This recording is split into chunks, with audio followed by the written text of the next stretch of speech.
सुसमाचार की छोड़ अगर हम किसी और तरीके का सुसमाचार सुनाते ना तो हम श्रापित है। तो बोलता है हम छोड़ो, अगर स्वर्ग का दूध भी जो समाचार हमने सुनाया है उसको छोड़ के अगर कोई भी समाचार सुनाएंगे तो वो श्रापित होगा। स्वर्ग का दूध भी। प्रकाशित वाक्य के आखिर में लिखा है, इस पुस्तक की कोई एक बिंदु घटा भी नहीं सकता और कोई बढ़ा भी नहीं सकता। एक बार जो लिख लिया है वो लिखा गया है। हालेलुया। तो इस पर पौलुस आगे एक चीज को बोल रहा है, पर हे परमेश्वर के जन, तू इन बातों से भाग। क्या बोल रहा है वो? जब तुमको ऐसी चीजें दिखे कि कहाँ पर मसीह के सुसमाचार को छोड़ कोई अपनी बात के सामने हो रही है, तो क्या बोल रहा है वो? तू भाग। क्योंकि वो व्यक्ति कैसा है? तर्क वितर्क करने वाला है, सवाल जवाब पूछने वाला है, झगड़ा रगड़ा करने वाला है। उससे अच्छा तू वो बोल रहा है तू भाग और धर्म, भक्ति, विश्वास, प्रेम, धीरज और नम्रता का पीछा कर। है ना? धर्म के काम, भक्ति, विश्वास, प्रेम, धीरज और नम्रता का पीछा कर। ये सब कुछ छोड़ और परमेश्वर जो चाहता है वो तू कर। आगे लिखता है, विश्वास की अच्छी कुश्ती लड़ और उस अनंत जीवन को धरे रख जिसके लिए तू बुलाया गया है और बहुत से लोगों ने गवाहों के समय ये अच्छा अंगीकार भी किया है। अभी यहाँ पे क्या बोल रहा है वो? तू विश्वास की एक अच्छी कुश्ती लड़। क्या बोल रहा है? कुश्ती लड़। इंग्लिश में लिखा है फाइट गुड बैटल। यहाँ पे मैं आपको एक चीज समझा रहा हूँ, ये पौलुस क्यों बोल रहा है उसको कि विश्वास की कुश्ती लड़ भी। मतलब क्या हो रहा है? विश्वास में संघर्ष है। कुश्ती लड़ना मतलब क्या होता है? कुश्ती कौन खेलते हैं? लड़ते हैं ना। कुश्ती क्या होता है? लड़ाई होती है। तो वो क्या बोल रहा है? विश्वास की लड़ाई लड़नी है। अभी हम सुबह भी बात कर रहे इस बारे में, प्रभु अगुवाई कर रहा है सुबह से ही कि ये बात बाहर निकले।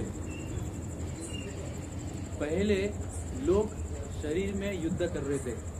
इजराइल जो यहोवा का देश था, आपको पता है इजराइल नाम सुना है आपने? सुना है ना? इजराइल एक देश है, ठीक है। तो वचन के अनुसार इजराइल को बोला गया है कि इजराइल परमेश्वर का देश है। किसका है? परमेश्वर का देश। वो दुनिया में सबसे छोटा है, लेकिन उसके आजू बाजू में उसके सारे विरोधी थे। लेकिन वचन में हम पढ़ते हैं कि जब भी इजराइल के विरुद्ध शत्रु ने आक्रमण किया, परमेश्वर उनकी ओर से लड़ता गया। जब भी शत्रुओं ने आक्रमण किया, परमेश्वर खुद उनके बीच में से होकर लड़ता गया। वो अपने लोगों को छोड़ा नहीं, वो खुद क्या किया उसने? वो खुद आके लड़ा। एक जगह पे लिखता है, आपको पढ़ के बता रहा हूँ।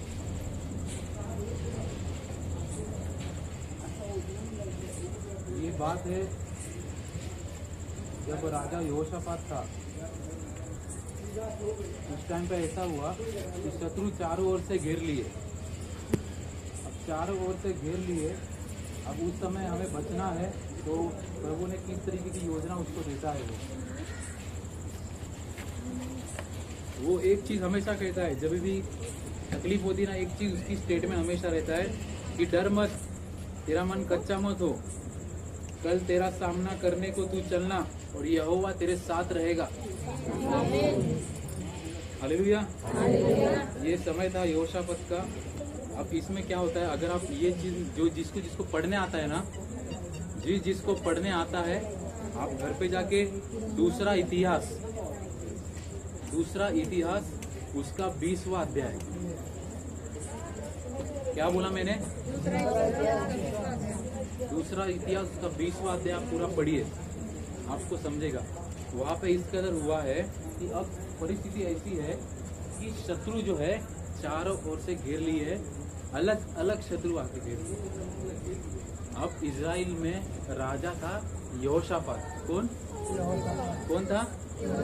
यहोशापात। अब यहोशापात जो है वो अपने इस परिस्थिति को देख के ना, अभी वो लोग समझ में आ रहा है कि हम लड़ नहीं सकते।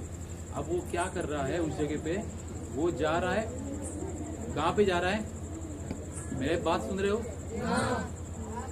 अब वो किधर जा रहा है? अब वो यहोवा के मंदिर में जा रहा है। अब युद्ध हो रहा है, युद्ध होने पर है, शत्रु तुम्हारे सामने आ रहा है। अब तुमको मालूम है तुम्हारे पास इतनी सेना नहीं है, तुम लड़ने के लायक नहीं हो।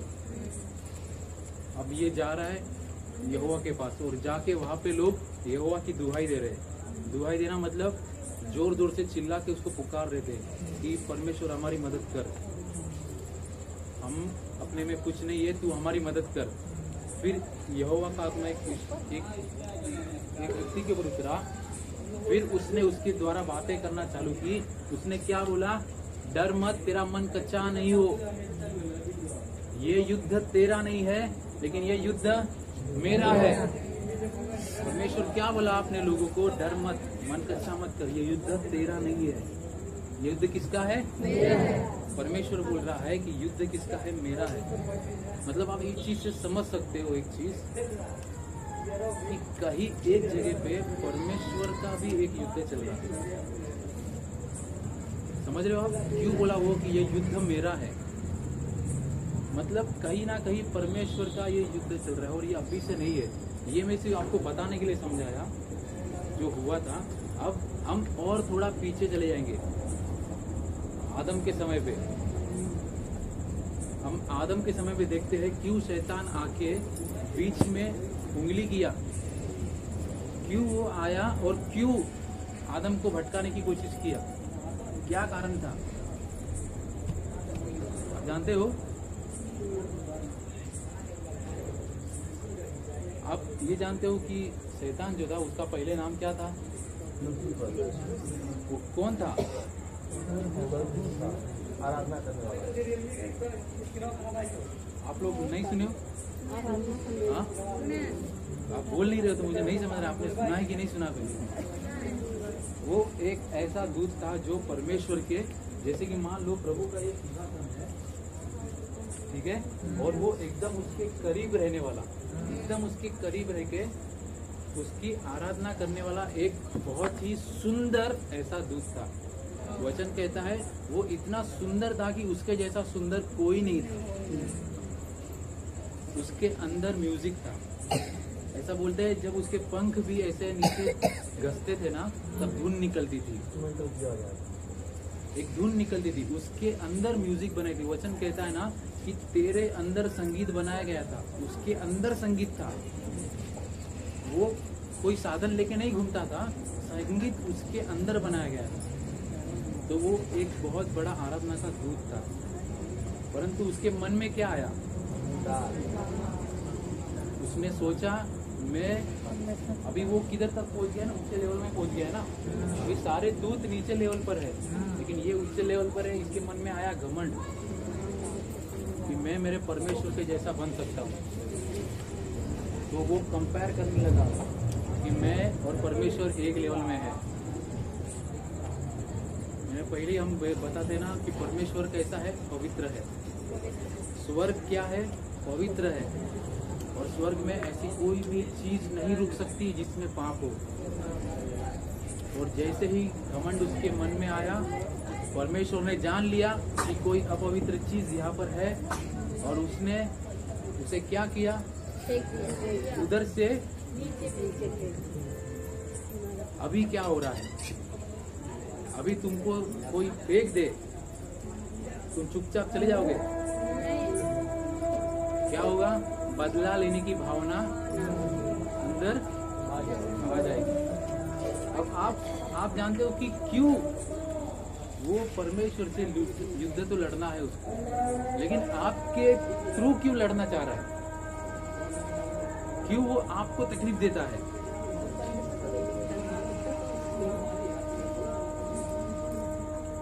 कोई बोलेगा क्यों हमको वो तकलीफ देना चाहता है? प्रिय है, एक तरीके से बोल सकते हैं, बेटे बेटियां बोल सकते हैं, लेकिन एक चीज वो हमारे में देख रहा है, समझ रहे हो? वो परमेश्वर से हारा हुआ है, वो उससे जीत भी नहीं सकता, कभी भी नहीं जीत सकता, लेकिन वो हमारे से क्यों मालूम नफरत कर रहा है, क्यों हमको तकलीफ देता है? वचन क्या कहता है? आदम कैसा था? आदम कैसा बनाया गया था? कैसा बनाया था? कैसे बनाया गया था?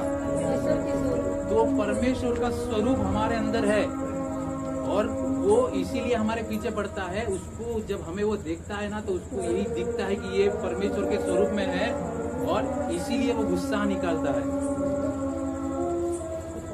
समझ रहे आप? युद्ध किधर से शुरू हुआ है? क्यों आदम को जानबूझ के उसने पाप में डाला? क्योंकि वो जानता था कि अगर मनुष्य पाप करेगा ना, तो परमेश्वर उसे छोड़ देगा और युद्ध में जीत जाऊंगा। यीशु मसीह अपने जीवन में सबको ठीक करते गया। पाप से आजाद करने के लिए अल्टीमेटली उसको क्रूस पे जाना था, है ना? उसने क्या किया?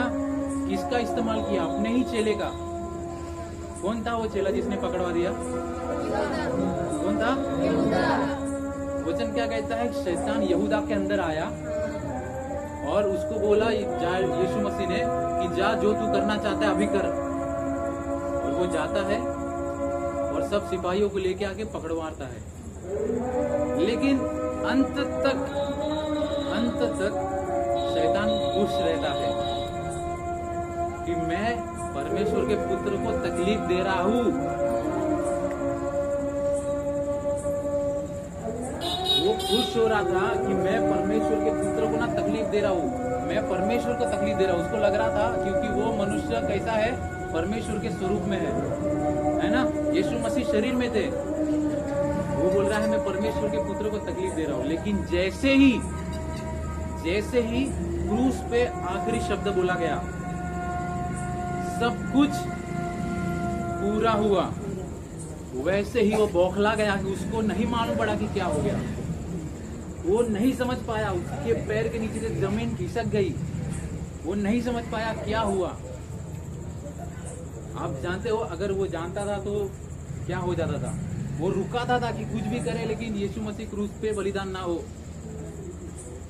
वो कोशिश कर रहा था यीशु को पाप में डालने के लिए। उसने परीक्षा ली, अलग अलग रीति से कोशिश की कि उसको किस तरह तकलीफ दे, लेकिन अल्टीमेटली उसने जब बोल दिया ना कि सब कुछ, तब क्या हो गया? आजादी हमें उधर ही मिली, छुटकारा हमें उधर ही मिला। युद्ध हमने कहाँ पे जीता? उधर ही। हमारी जो विजेता है ना, वो क्रूस है। हमारा क्या है? विजेता जो है वो क्या है? क्रूस है। यीशु मसीह जैसे जिया वैसे हम जीते हैं। यीशु जैसे मरा वैसे हम पाप के लिए मरते हैं। वचन कहता है जब वो क्रूस पे मरा ना, तब उसने क्या बोला पता है? एक वक्त कि हे परमेश्वर, तूने मुझे क्यों छोड़ दिया? क्यों ऐसा बोला? कोई बता सकता है क्यों ऐसा बोला? यीशु मसीह जो परमेश्वर का पुत्र था, अल्टीमेटली जब क्रूस के उस समय पे चढ़ा हुआ है ऊपर, और वो बोल रहा है तूने मुझे क्यों छोड़ दिया? क्योंकि इस जगत के, इस पूरी जगत के पूरे पापों को उसने खींच लिया था अपने ऊपर। पूरे पाप जो थे, बीमारियां जो थी, वचन कहता है, यशाया 53 आप पढ़ोगे तो वो एक ऐसा पुरुष बन गया था जो तकलीफ वाला हो, जो श्रापित हो। एक श्रापित पुरुष बन गया था वो। और परमेश्वर क्या है? पवित्र है, और वो पापी से संबंध नहीं रखेगा। इसलिए उसने कहा, परमेश्वर तूने मुझे क्यों छोड़ दिया? लेकिन बाद में वो कहता है कि सब कुछ पूरा हुआ। परमेश्वर ने जब दुनिया बनाई थी 6 दिन के बाद, 7 दिन के बाद जब आदम को बनाया, तब क्या बोला? सब अच्छा है। जो कुछ बनाया था सब अच्छा। यीशु मसीह के आखिरी शब्द भी क्या थे? सब पूरा हुआ। मतलब जो चीज परमेश्वर चाहता था बनाना ना, वही चीज यीशु मसीह ने फिर बना दी। जो बिगड़ी हुई थी वही चीज उसने वापस बना दी और बोल दिया अभी सब पूरा हुआ। हालेलुया। हमारी विजेता उधर से हमें मिली है। तो पुराने नियम में, इसलिए मैं आपको बताना चाहता हूँ, ठीक है? आप इधर ध्यान दीजिए, जो हो रहा है होने दीजिए, भटकिए मत। ये चीज आपको जानना बहुत जरूरी है। अब क्या हुआ है? पुराने नियम में हमने क्या पढ़ा? अभी लोग शरीर में युद्ध लड़ रहे थे। किसमें? शरीर में। लेकिन अब नया नियम क्या बन गया है? नए नियम में आगे हम एक भी बार नहीं पढ़ते कि कोई युद्ध हुआ है। पढ़ा है किसी ने तो मुझे बता सकता है। नए नियम की पुस्तक अगर कोई भी पढ़ा है तो उसमें आपको युद्ध के बारे में नहीं लिखा मिलेगा। क्यों? क्योंकि युद्ध हमने जीत लिया है। अब शरीर में युद्ध करने की हमें जरूरत नहीं है। हमें शरीर में युद्ध करने की जरूरत नहीं है। हम युद्ध जीत चुके हैं। यीशु के क्रूस में हमने युद्ध जीत लिया है। हमें अभी कोई हरा नहीं सकता। लेकिन अभी एक युद्ध छिड़ा है, अभी भी, क्योंकि शैतान हार मानने वालों में से नहीं है। वो अभी भी हमको जब देखता है ना, तब उसको परमेश्वर दिखता है,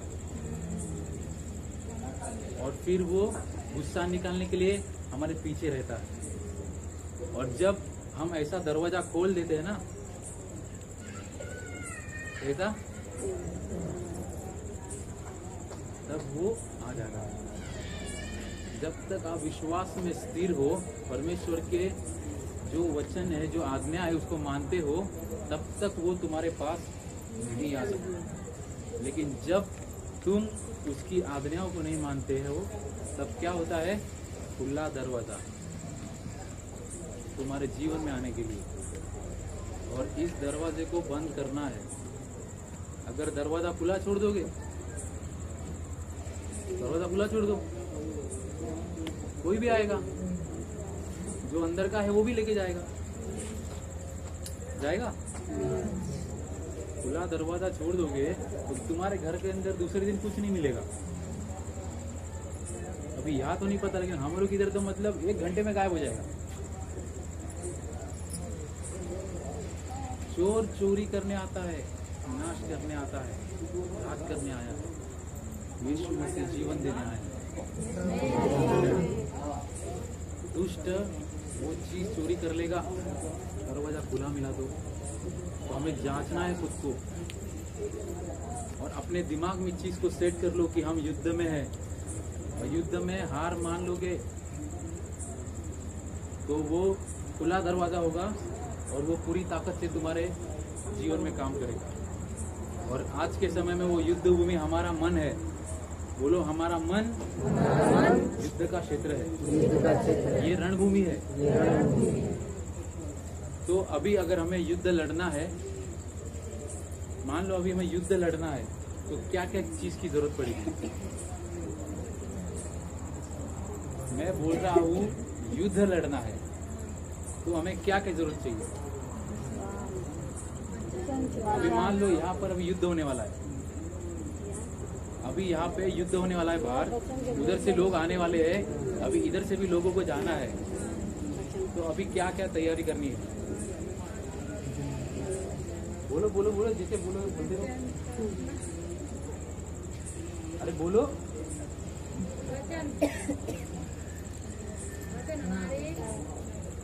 अभी ये तो तुम ऐसा नहीं मार सकते ना। मैं सिंपल सवाल पूछ रहा हूँ, युद्ध होने वाला है, अब युद्ध होने के लिए तुम क्या तैयारी करोगे? अरे वचन विचन सब भूल जाओ, मैं सिंपल क्वेश्चन पूछ रहा हूँ, जनरल एक चीज, युद्ध होने वाला है, आपकी तैयारी क्या क्या रहेगी युद्ध के लिए? क्या क्या करोगे? उनसे तो बोलना ही मतलब ये है, उनको तो पता ही नहीं है, आप ही लोग बोल दो। हथियार ले लेंगे और गाड़ी उड़ी ले लेंगे। तो ये महिलाओं का हथियार है, कुछ भी हो जाता है, झाड़ू आ जाती बात, लाठी ले लेंगे। लाठी ले लेंगे, बराबर है, बंदूक तो डंडा ले लेंगे, सही है। हाँ, अभी आपने मारने वाली चीजें बोली, अब खुद को बचाने के लिए तो कुछ चाहिए। अभी तो तुम लकड़ी लोगे, झाड़ू लोगे, चप्पल लोगे, जो कुछ लोगे, मारने के लिए लोगे। अब उसने जो सामने से अगर उसने तुम्हारे पर हमला किया तो तुम्हारे पास क्या है बचाव के लिए? हाथों से सोच के रुकना पड़ेगा। अभी वो तलवार लेके आएगा और हाथ से मारेगा तो हाथों का क्या होगा? अभी मैं आपको बता रहा हूँ, अब अपने आंखों के सामने देखो ना, एक व्यक्ति जब युद्ध में जा रहा है तब वो पहले अपना सर कवर करेगा, वो हेलमेट रहेगा, उसका जो गार्ड रखता है वैसे, ठीक है। इसके हाथ में क्या होगी? ढाल। ढाल ढाल समझते हो? तो मैं सिंपल पूछ रहा था ना, ढाल होती है। हाथ में क्या रहेगी दूसरी? यहाँ पे रक्षा कवच है ना, झिलम रहती है एक लोखंड की। फिर यहाँ पे एक कमर बंद होता है, पट्टा रहता है ना एक बड़ा वाला एकदम, कि मतलब कमर टाइट रहे। पैरों में मजबूत वाले जूते लेके जाएंगे, एकदम मजबूत, किधर फिसले ना और किधर फंसे ना। मतलब अभी युद्ध में है तो ऐसा सामने देखो, अभी एक मनुष्य है जिसके हेलमेट है, उसने कवच पहना है, उसके हाथ में तलवार है, एक हाथ में ढाल है, कमरबंद बांधा है, नीचे एक मजबूत वाले जूते पहने हैं। अब ऐसा व्यक्ति युद्ध लड़ने जा सकता है। अगर इसमें का एक भी चीज कम हो तो क्या होगा? शत्रु का वार कहीं पर भी लग जाएगा। अगर सर में उसके हेलमेट ना हो तो सर पे कोई चीज होगा, फिनिश। झिलम नहीं पहनेंगे, वार हो जाएगा, फिनिश, है ना। जूते कैसे भी पहन के जाओ, तुम बोलोगे हम स्लीपर पहन के जाएंगे तो तुम भाग ही नहीं पाओगे, और भाग भी लोगे तो फिसल के गिर जाके उधर काम खत्म। कमरबंद क्यों जरूरी है? हमें टाइट रहने के लिए। और क्या चाहिए मेन लड़ने के लिए? क्या चाहिए? तो बचाव के लिए कितने थे और लड़ने के लिए कितना है? तो तुमने तो सिर्फ लड़ने वाली बातें बोली, बचाव वाली बातें बोली ही नहीं। सिर्फ लड़ते रहोगे इसका मतलब ये नहीं कि तुम मारते ही रहोगे। तो हम बाइबल में पढ़ेंगे अभी हम ये चीज को समझे कि तैयारी कैसे होती है युद्ध की, ठीक है। अभी हम पढ़ क्या रहे हैं? आत्मिक युद्ध के बारे में। इसमें आत्मिक युद्ध। तो आत्मिक युद्ध के लिए आप किस तरीके से तैयार होगे? आप खुद को देखो, वैसे खुद को देखो, तुम हेलमेट पहने हो, तुम्हारे हाथ में तलवार है, एक हाथ में ढाल है ना। आंखें बंद करो, आप अपने आप को देखो, आपने पूरा कवर किया हुआ है, आपके पैरों में जूते हैं, आपके कमर में कमरबंद है, तो आप तैयार हो। अभी अगले ही पल युद्ध छिड़ने वाला है और आपको आक्रमण करने के लिए तलवार की जरूरत है। तलवार तुम्हारे हाथ में और अभी तुमको आक्रमण करना है। देख लिए? अभी मैं वचन पढ़ता हूँ, ठीक है। अभी हमने क्या पढ़ा? पहले शरीर में युद्ध हो रहे थे, लेकिन इसका कारण क्या था? शैतान, वो युद्ध कर रहा है। युद्ध हमारा नहीं है। क्यों बोल रहा है? युद्ध किसका है? ये क्या सुन रहे हो? नींद में हो? युद्ध क्या लिखा है? युद्ध मेरा नहीं, युद्ध किसका है? परमेश्वर का। किसका है? उसने बोल दिया ना ये युद्ध मेरा है, मतलब वो खुद लड़ रहा है। मतलब उससे कौन लड़ सकता है? हम नहीं लड़ सकते। कोई एक चीज है जो आत्मिक रीति से लड़ रही है। तब हम वचन में पढ़ेंगे और समझेंगे इस बारे में। इफिसियों का 6वां अध्याय उसका 10वां वचन। इफिसियों का पुस्तक उसका 6वां अध्याय 6 उसका 10वां वचन। इसीलिए प्रभु में और उसकी शक्ति के प्रभाव में बलवंत बनो। क्या बोल रहा है? इसीलिए प्रभु में और उसकी शक्ति के प्रभाव में बलवंत बनो। परमेश्वर के सारे हथियार बांध लो कि तुम शैतान की युक्तियों का सामना। क्या बोल रहा है? परमेश्वर के हथियार बांध लो कि तुम शैतान की सारी युक्तियों का सामना करने के लिए खड़े रह सको। परमेश्वर के हथियार क्या है? अभी हम लोग ने क्या देखा? अभी कैसे है हथियार? कैसे है? एक हेलमेट है। हेलमेट है। फिर क्या है? झीलम है। फिर क्या है? तलवार है। एक ढाल है। कमरबंद है और जूते हैं। ठीक है। तो देखो आगे मेन बात लिखी है, इस बात को समझो। 12वां वचन कहता है क्योंकि हमारा यह मल्ल युद्ध मांस से नहीं परंतु प्रधानताओं से, अधिकारों से और संसार के अंधकार के हाकिम से है, जो दुष्टता की सेनाओं से है जो आकाश में है। अब हम आकाश में जाके कैसे युद्ध लड़ेंगे? वो बोल रहा है तुम पहले अपने हथियार बांध लो, लेकिन युद्ध कहाँ पर है? कहाँ पर है? तो अभी हम आकाश में कैसे युद्ध लड़ने जाएंगे?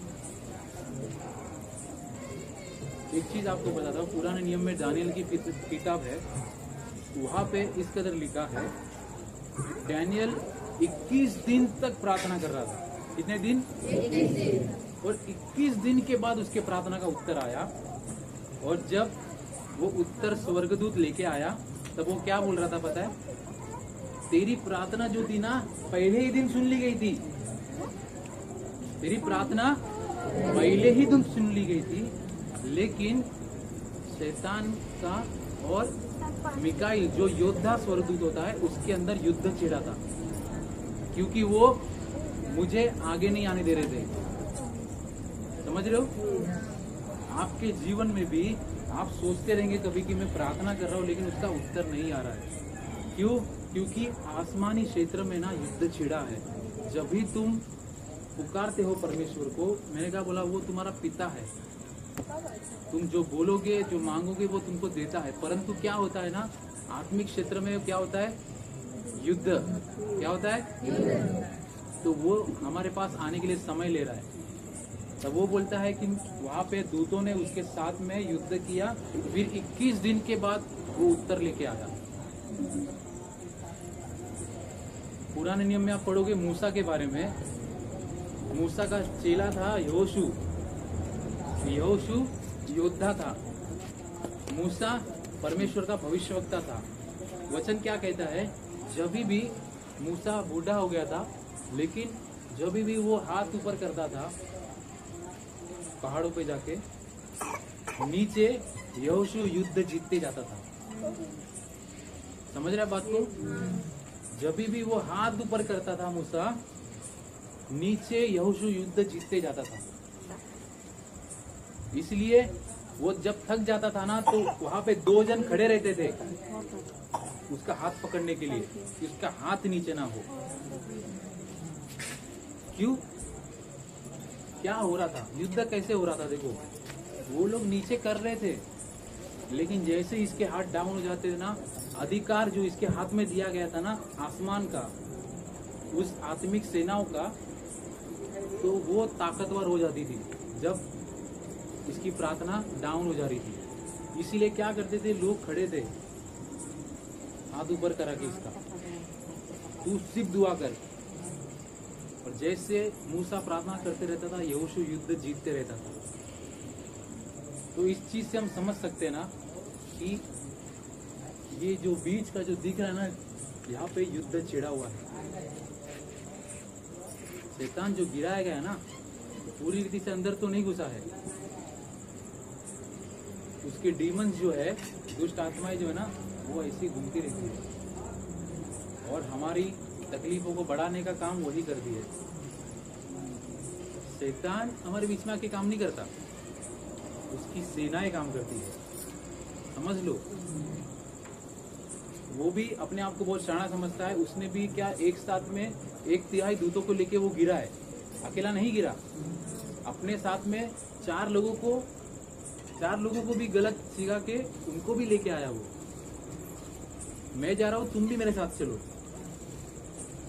तो क्या है, वो एक जगह बैठा है और उसके चेले जो है ना काम कर रहे हैं। तो इसीलिए उसमें देखो क्या बोल रहा है, क्योंकि ये हमारा मल्लयुद्ध लहू और मांस से नहीं है।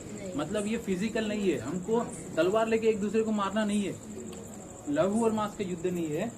परंतु क्या लिखा है, ये प्रधानताओं से है, अधिकारों से है और इस संसार के अंधकार के हाकिम और इस दुष्टता की सेनाओं से, आत्मिक सेनाओं से जो आकाश में है। समझ रहे हो? तो अभी युद्ध शरीर का नहीं रहा। पुराने नियम में यीशु मसीह के पहले युद्ध शरीर का था, लेकिन यीशु मसीह के बाद अभी युद्ध शरीर का नहीं बचा है। किसका है? आत्मिक युद्ध है। तो अभी हम देखेंगे हथियार क्या है।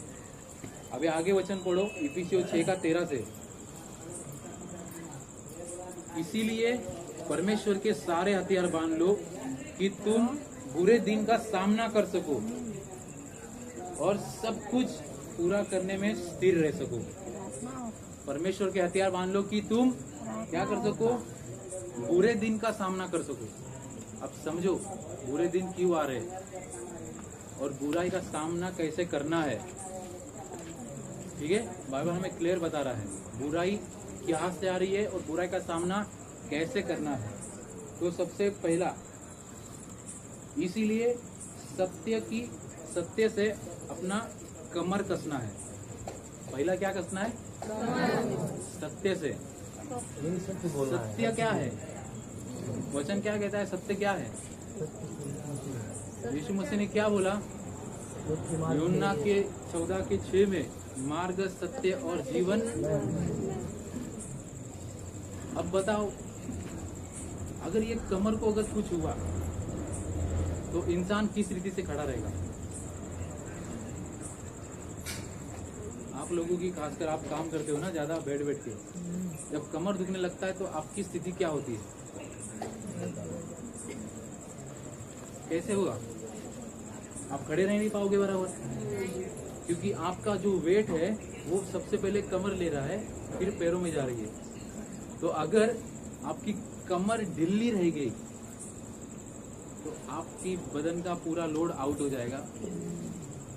तो यीशु मसीह हमारे लिए वो कमर बंद है जो हमें टाइट रख रहा है, स्थिर कर रहा है। तो क्या किया हमने? पहले कमर बंद बांधा। अब आगे क्या है? धार्मिकता की झिलम पहनकर। धार्मिकता की झिलम। झिलम मतलब यहाँ का कवच। ये कवच क्यों जरूरी है? क्यों जरूरी है? कोई वार न कर पाए, कोई वार ना कर पाए। कोई शत्रु का भाला मारा, कोई तलवार मारा, अगर वो इस जगह पे लग गया तो क्या हो जाएगा? गेम खल्लास, खत्म, फिनिश, टाटा बाय बाय, खत्म, कुछ नहीं होगा अभी। तो क्या लिखा है? धार्मिकता की झिलम। धार्मिकता, प्रभु यीशु ने जितने तुमको आज्ञा दी है उस वचन के अनुसार जब तुम चलते हो तो तुम्हारे जीवन में एक धार्मिकता की झिलम आ जाती है जो तुम्हें शत्रु के वार से बचाती है। तुम्हारा आज्ञा पालन ही तुम्हारी झिलम है। वचन के अनुसार तुम्हारी आज्ञा पालना ही तुम्हारे लिए वो झिलम है जो शत्रु के वार से तुम्हें बचाएगी। अगर वो झिलम नहीं पहनोगे तो कभी भी वार हो सकता है। आगे लिखता है कि और पाँव में मेल के सुसमाचार के तैयारी के जूते पहनकर। क्या लिखा है? पाँव में मेल के, सुसमाचार के तैयारी के। तैयारी एक वर्ड ऐड किया है। क्यों ऐड किया रहेगा? अब तुम घर पे रहते हो, ठीक है, एक युद्ध है, युद्ध भूमि है, एक तुम्हारा घर है। अब तुम घर में भी ऐसे जूते पहन के रहोगे क्या? तो जूता पहनना मतलब क्या हो जाता है कि हम तैयार है। हम घर में कैसे रहते हैं? पहले सब कपड़े वपड़े पहनेंगे, मेकअप वेकअप जितना करना है उतना करेंगे। जूते कब पहनते हैं? बाहर निकलने से पहले। हम ऐसे तो नहीं ना। तो हमको मालूम है युद्ध हमेशा के लिए है, तो हमें युद्ध के लिए जूते पहनने ही पड़ेंगे। हम ये नहीं बोल सकते मैं अभी घर पर हूँ, यीशु मसीह मेरी छुट्टी चालू है, मैं छुट्टी पर हूँ, है, मैं दुबई से अभी आया हूँ, अभी मेरी छुट्टी चालू है। शैतान को ऐसे टेम्पलिस नहीं बोल सकते, हाँ रुक मेरी छुट्टी चालू है। हम युद्ध में हैं, और इसलिए सुसमाचार जैसे हम बोल रहे हैं ना लोगों को, जब लोगों को बचाते हैं ना, तो यही वो जूते हैं जो लोगों के घर में जाते हैं और लोगों के जीवन में काम करते हैं। पौलुस कहता है जहाँ पर भी तू जा रहा है ना, अगर लोग तेरे घर में जाके अगर लोग तुझे आदर देंगे, स्वीकार करते हैं ना, तो क्या होता है? उसके घर में उद्धार आएगा। लेकिन अगर तुझे लोग ग्रहण नहीं करेंगे तो क्या बोलता है? तू अपनी पैरों की धूल झटक, पैरों की धूल झटक तो निकल। तो जैसा वो है वैसा उनके लिए हो जाएगा। कैसे? तुमने ग्रहण नहीं किया है परमेश्वर को, तो परमेश्वर तुमको छोड़ देगा। तुम्हारे ऊपर है, तुम्हारा परमेश्वर का वचन तुम्हारे पास आया, तुमने नहीं एक्सेप्ट किया, अब तुम्हारा देख लो।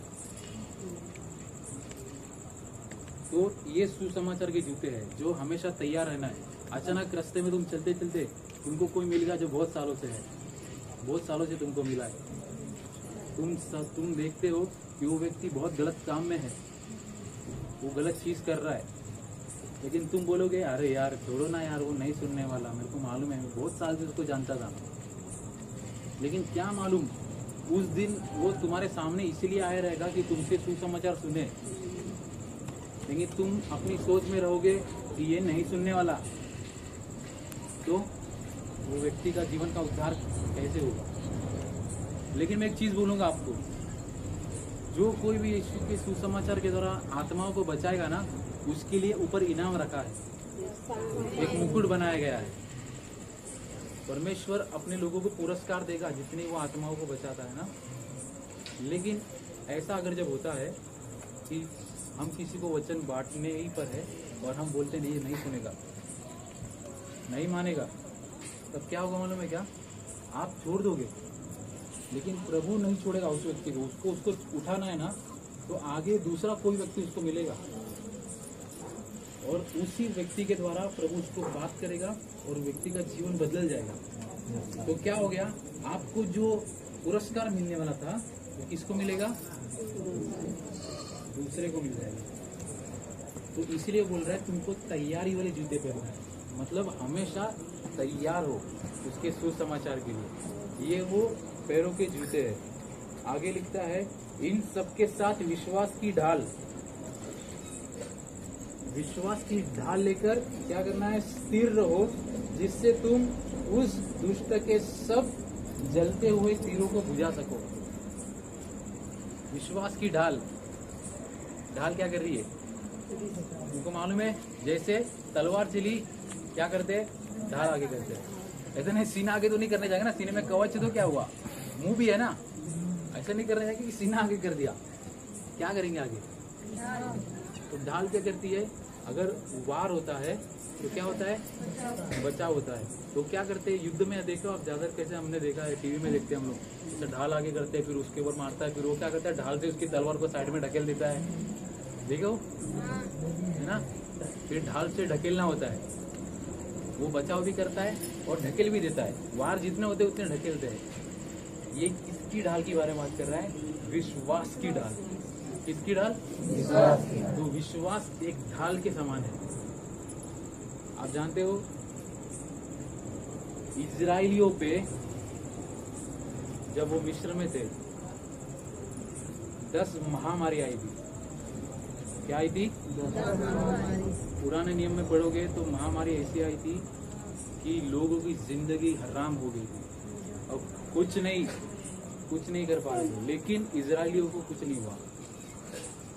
क्यों नहीं हुआ? एक कवच उनके इर्द गिर्द था। क्या था? कवच था। अभी कोरोना आया, विश्वासी लोग, हम लोग तो बहुत एंजॉय किए। सब लोग डर के मारे फंसे थे, हम एंजॉय किए। क्यों? हमारे पास विश्वास की ढाल है। हमारे पास क्या है?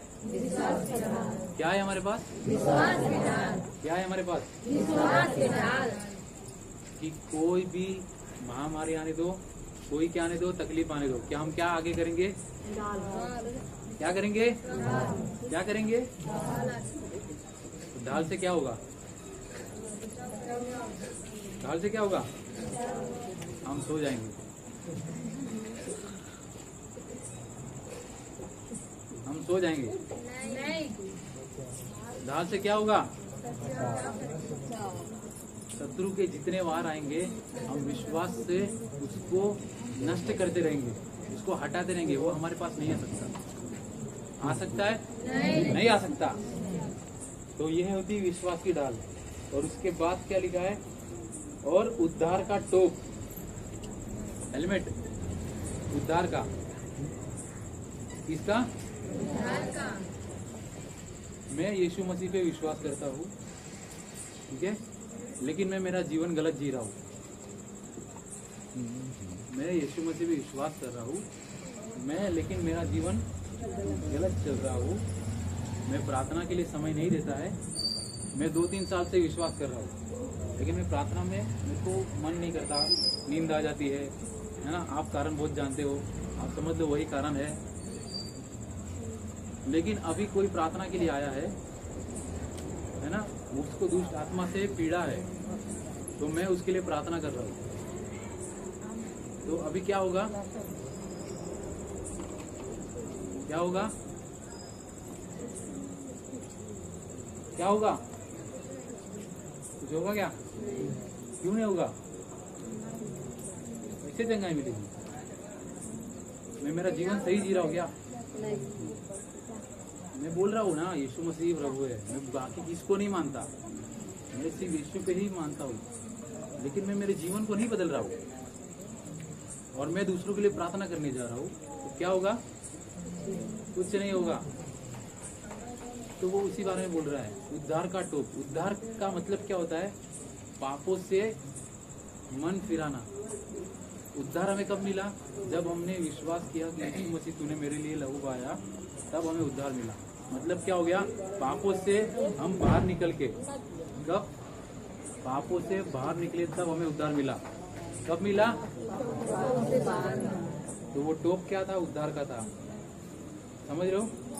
मतलब अब तुम अच्छी जिंदगी जियो, लेकिन प्रभु के आज्ञा का मत पालन करो, विश्वास करो, कुछ नहीं होने वाला। आगे लिखा है, आत्मा की तलवार जो परमेश्वर का वचन है। क्या है? क्या है प्रभु? आत्मा की तलवार। अभी जैसे हम पहले से सिखाते आ रहे, तलवार क्या काम कर रही है?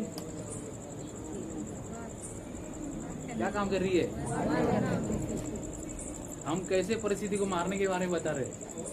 विश्वास करो और कैसे वचन बोलो। वचन को बोल के तलवार जैसे मार रहे हैं। कैसे? वचन को बोल के। तो तलवार कौन सी? आत्मा की वचन, जो परमेश्वर का क्या है? वचन है। तो इसको क्या बोल रहा है वो? ये ले लो और हर समय हर प्रकार से आत्मा में प्रार्थना और विनती करते रहो, और इसीलिए जागते रहो। क्या बोल रहा है? तो इधर कितने लोग सोए? बोले हालेलुया। देखा? मालूम पड़ा?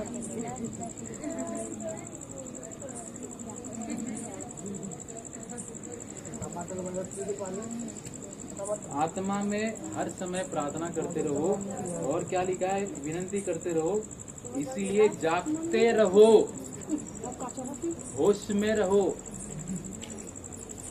और रहो कि सब पवित्र लोगों के लिए लगातार विनती किया करो। अब ये 7 कितनी होगी चीजें? 1 2 3 4 5 6 और हमारी प्रार्थना 7। तो ये 7 चीजें हैं तुम्हारे हथियार। किसके? युद्ध के। किस युद्ध के? आत्मिक युद्ध के। तो अभी तुमको ये सब पहन के किसी के सामने खड़े होने के लिए नहीं जाना है। तुम मेरे से झगड़ा करने आई, मैं तब पहन के जाऊंगा अभी तेरे को मारने। अभी ये कौन सा युद्ध है? कौन सा युद्ध है? तो आत्मिक युद्ध के लिए ये चीजें जरूरी है। पहली, उद्धार का टोप, धार्मिकता की, सच्चाई का कमरबंद, विश्वास की, आत्मा की, सुसमाचार के, और एक प्रार्थना। तो ये 7 चीजें हैं। हमेशा इन्हीं चीजों से तुम युद्ध जीतोगे और कोई चीज नहीं है जिससे तुम युद्ध जीतोगे। और आप इस चीज को समझ लो, युद्ध पहले से ही शुरू है। इस धरती को बनने से पहले युद्ध शुरू है। हम तो सिर्फ शामिल हुए इसके बीच में। युद्ध अभी का नहीं है, युद्ध बहुत पहले से शुरू है। हम उसके बीच में शामिल हुए हैं। और हमें तकलीफ क्यों आती है? क्योंकि हम उसके समान दिखते हैं। अगर हम उसके समान नहीं होते ना, तुमको नहीं पूछता था। नहीं तो जानवर को तकलीफ देता है क्या वो? हाँ, अब बंदरों को भी देना। बंदर को बोलता, बंदर भी हमारे जैसे दिखते हैं, तो बंदर को तकलीफ दे, कुत्ते को तकलीफ दे, हाँ, शेर को तकलीफ दे। वो किसी को तकलीफ नहीं दे रहा। क्यों नहीं दे रहा? क्योंकि वो परमेश्वर के समान। परमेश्वर के समान कौन है? हम लोग हैं। तो उसको जब उसको लगता है, उसको क्या लगता है कि जब वो हमसे लड़ता है ना और हमसे जब जीत जाता है, तो उसको लगता है मैं परमेश्वर को हरा दूंगा। तो हम क्या हो जाते हैं ना, इसलिए हार जाते हैं, इसलिए तकलीफ आती है, क्योंकि हम उसके साथ में युद्ध करते हैं और बिना हथियार का। किसका? हम हथियार नहीं बांधे और हम बोलते हैं नहीं, हम प्रार्थना करने जाएंगे और सामने छुटकारा चाहिए। समझे बात को? युद्ध अभी से नहीं, युद्ध पहले से। और ये युद्ध हमारा आत्मिक रीति से। मन हमारी युद्ध भूमि है जहाँ पर ये युद्ध चल रहा है। तो इससे आजादी हमें आत्मा के हथियार से मिलेगी। किससे मिलेगी? तो पहला हथियार क्या है?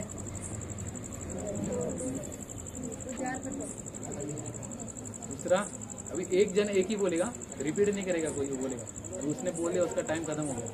उद्धार का टोप हो गया। आगे, धार्मिकता का झिलम।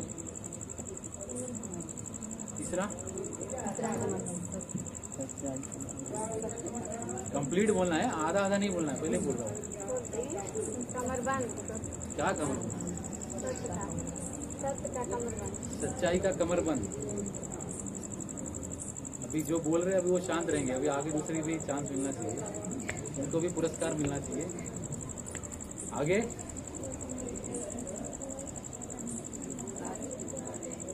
वेरी गुड, सीखो। सुसमाचार के जूते। और आगे, विश्वास की ढाल। विश्वास की ढाल। क्या? विश्वास की ढाल। और क्या बचा अभी? वचन का तलवार। वचन की तलवार। और तो इस चीज को याद रखो, ये 7 हथियार है। इसी हथियार से तुम शत्रु पे विजय पा सकते हो। वरना हमारे पास फिजिकल कोई हथियार नहीं है। ये देखो कमलेश भाई झाड़ू लेके आएंगे। झाड़ू लेके। ये हमारा युद्ध शरीर का नहीं है, ये युद्ध हमारा पड़ोसी के साथ में नहीं है। हमारा युद्ध आत्मा में है, आत्मिक सेनाओं से है जो आकाश में है। समझ रहे हो? तो ये हमारे हथियार है। इस धरती पर ये हमारे आत्मिक हथियार है जिससे हमें युद्ध लड़ना है। हालेलुया। आप समझे? मुर्गी समझे? तो आपके जीवन में कभी भी आपको कोई तकलीफ आई ना, तो समझो कि इन 7 चीजों में से कोई एक चीज खुली है। आपने कोई एक चीज नहीं ली है, कोई 2 चीजें नहीं ली है, कोई 3 चीजें नहीं ली है, क्योंकि आपने कुछ ना कुछ खुला छोड़ दिया है कि शत्रु आपको वार कर रहा है। आपको सोचना है कि कौन सी चीज मेरे जीवन की कम है जिससे शत्रु मेरे जीवन में काम कर रहा है। आपको खुद को सोचना है। हम जब पहले नए थे, हम खुद सोचते थे कि क्यों प्रभु मेरे जीवन में बीमारी है। हम प्रभु से प्रार्थना करते थे बैठे बैठे कि क्यों ये चीज हमारे जीवन में हो रही है। हम ऐसे झगड़ते थे जैसे कि कोई झगड़ा कर रहा हो। हम परमेश्वर से प्रार्थना में इसलिए झगड़ा करते थे कि क्यों ये चीज है मेरे जीवन में। परमेश्वर, अगर आप आसानी से, उस समय हमको ज्यादा नॉलेज नहीं था, लेकिन आज जब हम बात कर रहे हैं तब हमको जानना इस 7 चीजें, अगर एक भी चीज कम होगी, सर फूटेगा, भाला लग जाएगा, कमर बेंड हो जाएगी, पैर टूट जाएंगे, तलवार ही नहीं रहेगी तो हाथ भी चले जाएगा। तो परिस्थिति खराब कब होगी?